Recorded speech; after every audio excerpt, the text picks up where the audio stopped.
വീട്ടിൽ നിന്ന് കാണാതായ 6 വയസ്സുകാരനെ കുളത്തിൽ മരിച്ച നിലയിൽ കണ്ടെത്തി. പാലക്കാട് എരുമൺകോട് സ്വദേശികളായ മുഹമ്മദ് അനസിന്റെയും തൗഹിദയുടെയും ഇളയ മകൻ സുഹാനാണ് മരിച്ചത്. സഹോദരൻ റയാനുമായി വഴക്കിട്ട് കുട്ടി വീട്ടിൽ നിന്ന് ഇറങ്ങുകയായിരുന്നുവെന്ന് റിപ്പോർട്ടുകളുണ്ട്. അർദ്ധരാത്രി വരെ പോലീസും നാട്ടുകാരും കുട്ടിയെ അന്വേഷിച്ചെങ്കിലും കണ്ടെത്താനായില്ല.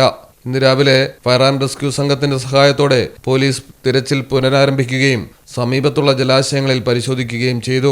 ഒടുവിലാണ് കുളത്തിൽ നിന്ന് മൃതദേഹം കണ്ടെടുത്തത്. കുട്ടിയുടെ മരണത്തിൽ നാട്ടുകാർ ദുരൂഹത പ്രകടിപ്പിച്ചു. വീട്ടിൽ നിന്നും ഏകദേശം 600 മീറ്റർ അകലെയാണ് കുളം സ്ഥിതി ചെയ്യുന്നത്. റോഡിൽ കൂടി പോകുന്ന ഒരാൾ കുളത്തിൽ വീഴില്ലെന്നും കുട്ടി അബദ്ധത്തിൽ വീണതാകാമെന്ന് കരുതാനാകില്ലെന്നും തത്തമംഗലം മുനിസിപ്പൽ ചെയർപേഴ്സൺ സുമേഷ് അച്യുതൻ പറയുന്നു. സുഹാന്റെ പിതാവ് മുഹമ്മദ് അനസ് വിദേശത്ത് ജോലി ചെയ്യുകയാണ്. അമ്മ തൗഹീദ സ്വകാര്യ സ്കൂൾ അധ്യാപികയാണ്. സഹോദരൻ റയാനുമൊപ്പം വീട്ടിൽ TV കണ്ടുകൊണ്ടിരുന്നപ്പോഴാണ് സുഹാൻ വഴക്കിട്ട് ഇറങ്ങിയതെന്ന് റയാൻ പറയുന്നു. തത്സമയം വീട്ടിൽ മറ്റാരും ഉണ്ടായിരുന്നില്ല.